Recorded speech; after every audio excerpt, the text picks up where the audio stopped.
안녕하세요, 디루먼입니다. 자, 오늘은 고덕강일 제2풍경채 아파트에 대해서 한번 알아볼까 합니다. 서울에서 오랜만에 이 아파트 분양 물량이 나왔죠.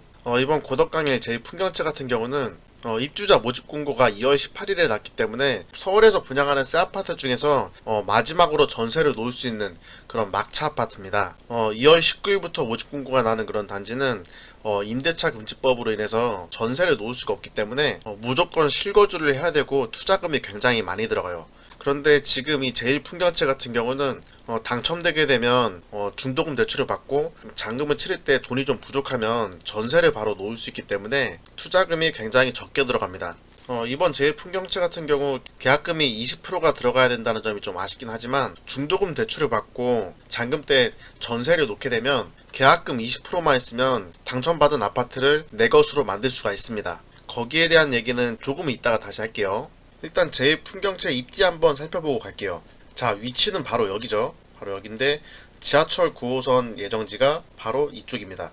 샘터공원 이쪽 코너 쪽이죠.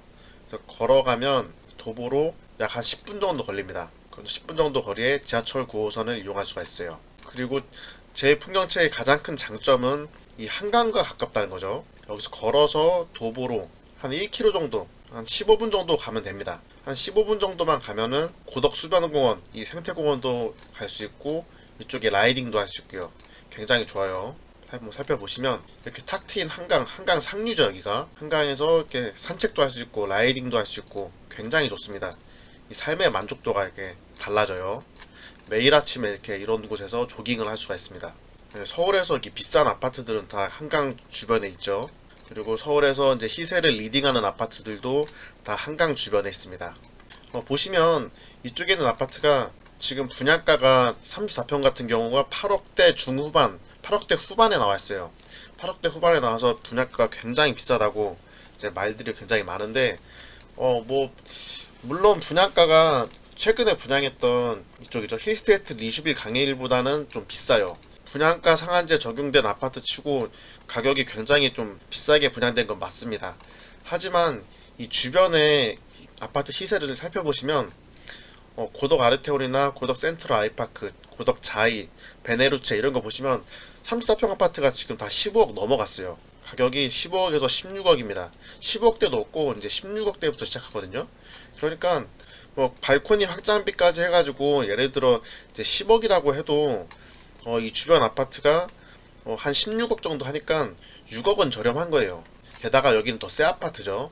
새 아파트에다가 한강까지 가까워요. 그렇기 때문에 제가 봤을 때는 청약 통장 가지고 있으신 분들은 무조건 넣어야 되고, 사실 생각해보면 그렇게 비싼 분양가가 아니에요. 물론 이 아파트가 이제 SH 특화 설계로 해가지고 단지 설계라든지 유니트가 조금 좀 특이하고 민간 아파트에 비해서 많이 부족할 수 있는데, 그렇다고 쳐도 새 아파트고 교통입지도 지하철 9호선이 도보 10분 거리에 있고 한강도 바로 걸어서 한 15분 20분 거리에 있으니까 고덕 롯데캐슬 베네루체 이 아파트보다 통적인 그런 입지만 따지면 롯데캐슬 베네루체보다는 제2풍경채가 입지가 더 좋다고 볼 수 있습니다. 자, 왜냐면 제2풍경채 같은 경우는 지하철 9호선까지 10분 거리죠. 도보로 10분 거리인데 롯데캐슬 베네루체 같은 경우는 9호선을 이용하려면 굉장히 좀 거리가 멀어요. 도보로 봤을 땐 1.8km니까 사실 도보로는 이용할 수가 없고요. 굉장히 거리가 멉니다.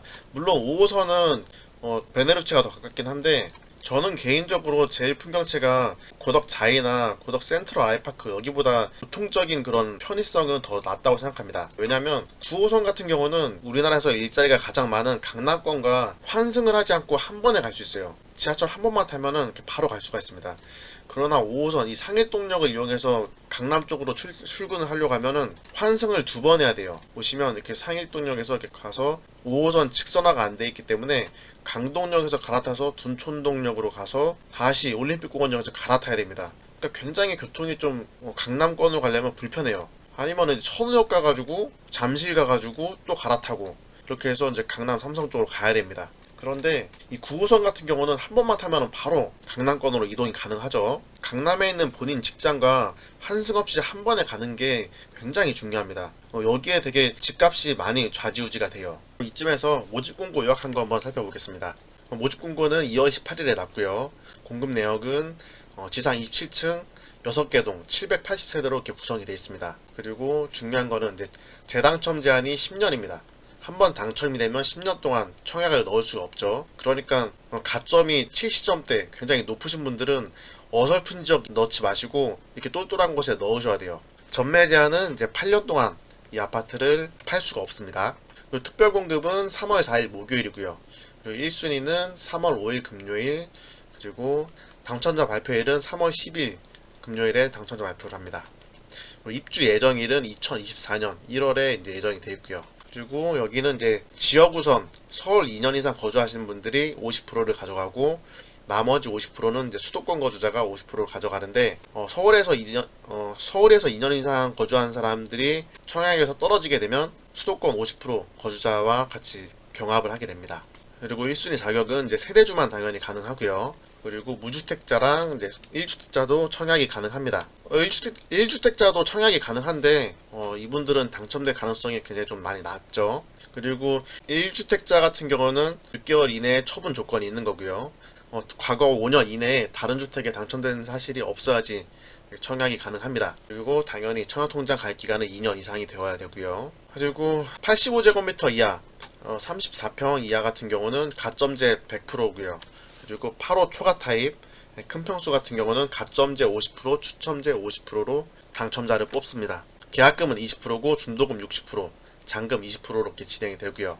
그리고 중도금 대출은 이제 40%가 가능합니다. 자, 그러면 이제 분양가랑 자금 계획에 대해서 한번 살펴볼게요. 유니트가 굉장히 좀 다양한데 30평대에 보시면 대략적으로 이제 8억 중후반 정도 이렇게 돼 있어요. 분양가를 거의 9억 밑으로 딱 맞췄죠. 자, 예를 들어서 35평 Q타입 한번 볼게요. 분양가 8억 8,600 정도, 그 정도 하고, 보시면 이제 계약금이 1억 7,700 요 정도가 들어갑니다. 그리고 1차부터 6차까지 8,864만원씩 이렇게 납부를 해야 되고, 잔금은 20%, 1억 7,700 이렇게 납부를 하면 되는데, 아까 전에 말씀드렸지만, 계약금 20%만 있으면, 그러니까 1억 7천 정도, 그 정도만 있으면 이 아파트를 가져갈 수가 있습니다. 왜냐면 계약금 20% 내시고 그리고 중도금 40%가 대출이 되죠. 그러니까 1차부터 4차까지는 대출이 가능합니다. 40%가 대출이 되고요. 그리고 5차, 6차 같은 경우는 연체를 하시면 돼요. 연체를. 납부를 하지 말고 연체하시고 잔금 때 전세를 맞춰가지고 전세를 예를 들어 전세금 9억을 받아서 잔금을 치르시면 됩니다. 그리고 이 연체했던 이 2회차에 대한 이자는 잔금 치를 때 그 이자를 같이 한꺼번에 내면 되니까 아무 문제가 없어요. 물론 이제 중도금 대출을 받았는데 실입주를 하지 않고 이 전세를 놓게 되면 이제 3년 동안 주택담보대출을 받을 수가 없어요. 그런 페널티는 있는데 뭐 상관없습니다. 전세 다녀놓고 나중에 입주하면은 뭐 대출이 나오니까 뭐 큰 문제가 안 돼요. 그런데 제가 아까 전에 전세가 한 9억 정도 한다고 말씀을 드렸는데 그 이유가 다 있습니다. 롯데캐슬 베네루치에 보시면 34평 같은 경우가 전세가 거의 한 8억 5천 정도 그 정도 하더라고요. 자, 보시면 1층이 8억이요. 1층이 8억이고 동일 매물로 묶으면 34평 같은 경우가 1층이 뭐 7억 8천에서 뭐 8억 5천 정도 하고 중간층 같은 경우가 지금 8억 5천이에요. 네, 8억 5천. 뭐 7억대도 있긴 해요. 네, 근데 거의 8억 중반대 그 정도에 이렇게 형성되어 있습니다. 9억도 있고요. 그런데 이 제1풍경채 아파트가 입주할 때쯤 되면은 새 아파트가 이제 임대차 금지가 됐잖아요. 전세를 못 넣게 돼가지고 제1풍경채가 입주할 때쯤이면 서울의 새 아파트 전세가 매물이 거의 씨가 마르기 때문에 전세난이 훨씬 더 심해질 거예요. 그러니까 지금 뭐 전세가 8억 5천 정도 하는데 제가 봤을 때는 제1풍경채 입주할 때는 거의 뭐 10억이 넘어가지 않을까. 지금 제가 욕먹을 수도 있는데 저는 그렇게 생각해요. 사실 전세 가격이 얼마나 뛸지 솔직히 예상을 못하겠어요. 이 제1풍경채의 단점 같은 경우는 바로 길 건너편에 지하철 차량기지가 있죠. 전철 차량기지 있고, 그리고 뭐 음식물 처리시설, 그리고 폐기물 처리시설이 있어서 좀 혐오시설이 뭐 근처에 있다고 해서 그런 단점으로 꼽을 수 있는데, 하지만 제가 생각했을 때는 이런 게 뭐 큰 단점이라고 생각하지 않습니다. 뭐 차량기지 같은 경우는 나중에 뭐 이전을 할 수도 있는 거고요.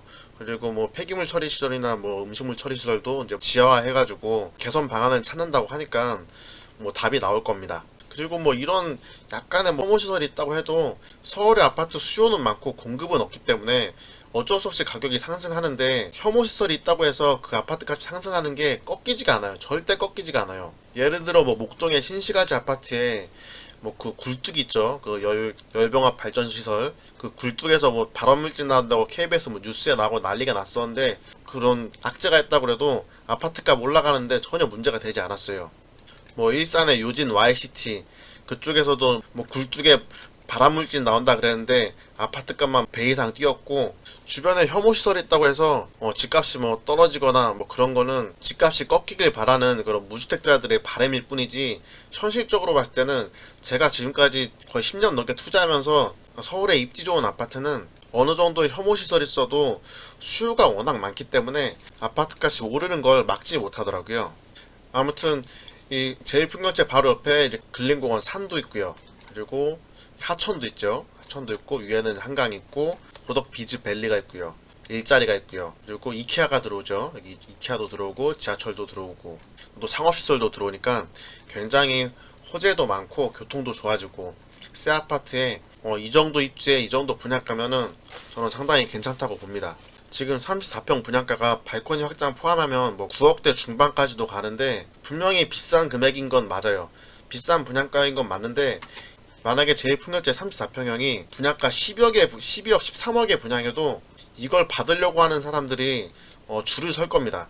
송도의 마리나베이 아파트 그런 거 한번 봐보세요. 거의 시세랑 거의 비슷하거나 시세보다 한 1억 정도 싸요. 그런데도 청약 경쟁률이 굉장히 높게 나왔어요. 가점도 높았고. 근데 여기는 서울에다가 주변 시세와 비교했을 때 거의 한 5, 6억 정도 저렴해요. 그렇기 때문에 청약을 안 넣을 이유가 없죠. 물론 아파트에 이렇게 뭐 문주도 없고 담장도 없고 그리고 커뮤니티 시설까지 이제 동네 사람들이랑 같이 개방을 해가지고 사용한다는 그런 단점은 있습니다. 그리고 SH공사에서 특화 설계를 해가지고 이렇게 단지를 이상한 모양으로 이렇게 만들어 놓긴 했는데 아무튼 시세보다는 주변 시세보다는 한 5, 6억 정도 저렴하니까 반드시 청약을 넣어가지고 당첨이 되시길 바라겠습니다. 네, 아파트 외관은 이렇게 생겼죠. 이렇게 저층도 있고 이렇게 높은 층도 있고 34평이 561세대 그리고 101 타입이 219세대로 이제 중대형 위주로 이렇게 구성이 되어 있습니다. 그리고 또 하나의 장점은 이제 주차 대수가 굉장히 좀 많다는 거죠. 요즘 아파트들이 거의 세대당 1.2대에서 1.3대 정도, 많아봤자 1.3대인데 이 아파트 같은 경우는 세대당 1.73대예요. 그러니까 주차 대수도 상당히 많은 편이죠. 그렇다면 이 아파트의 당첨 가점이 얼마나 될까요? 제가 봤을 때는 최소 70에서 75점 정도는 돼야지 당첨이 가능할 거로 보입니다. 물론 이제 뭐 제 개인적인 생각이기 때문에 뭐 틀릴 수도 있는데 뭐 이 정도 점수는 돼야지 당첨이 되지 않을까 싶어요. 자, 그렇다면 우리는 이 아파트를 어떻게든 당첨이 돼야 되는데 과연 좀 경쟁률이 좀 낮고 가점이 좀 낮은 데가 어딜까 한번 찾아볼게요. 타입이 굉장히 많습니다. 굉장히 많은데 보시면 이제 84B 타입 여기 포베이 판사경이죠. 100세대 분양이고요. 네, 이런 데 넣으시면은 당첨이 안 됩니다. 뭐 이런 데는 75점은 돼야 될 거예요. 네. 이런 데는 돈 주고 사는 겁니다. 청약으로 받을 생각하시면 안 돼요. 이런 포베이 판상형은 나중에 돈 모아가지고 사는 걸로 하시고 당첨이 되려면 어떤 걸 해야 되나 당연히 이런 포베이 판상형 말고 요런 애매한 구조의 타워형 이런 걸 넣어야 되는데 제일 확률이 좀 높은 걸 한번 찾아볼게요. 제가 한번 개인적으로 생각해봤는데 84SA 타입 있어요. 이게 22세대밖에 안 되는데 이게 복층입니다. 근데 이게 복층에 한번 살아보신 분은 알겠지만은 상당히 생활하는데 불편해요. 1층 같은 경우가 거실에다가 이게 방 하나 있고 이렇게 계단 타고 올라가시면 이제 안방과 침실이 있고 이렇게 구조가 이렇게 돼 있는데 이런 구조가 살아보면은 상당히 불편해요. 이런 복층형 평면도를 노리시는 게 그나마 가점이 좀 낮아도 당첨이 될 확률이 좀 높아요. 물론 세대수가 좀 22세대고 뭐 한두 세대밖에 안 되는 그런 세대수도 있는데 이런 84B 타입을 넣으시는 것보다 84SA 타입 이런 타입을 넣으시는 게 가점이 한 68점이라든지 60점대 후반, 중후반 정도에도 당첨이 가능한 그런 평면도로 보여집니다. 오늘 이렇게 고덕강의 제일풍경채 아파트에 대해서 한번 알아봤습니다. 사실 가점이 굉장히 높아지고 청약 경쟁률이 미친듯이 높아져서 당첨될 확률이 점점점 줄어가고 있어요. 그렇긴 하지만 어쨌든 추첨제도 있기 때문에 뭐 이렇게 큰 기대하지 말고 뭐 되면 좋고 안 되면 말고 하는 식으로 청약을 한번 넣어 보셨으면 좋겠습니다. 오늘 영상은 여기까지고요. 이 영상이 도움이 되셨다면 구독과 좋아요 그리고 알림 설정까지 부탁드립니다. 다음에 더 좋은 영상으로 찾아뵙겠습니다. 감사합니다.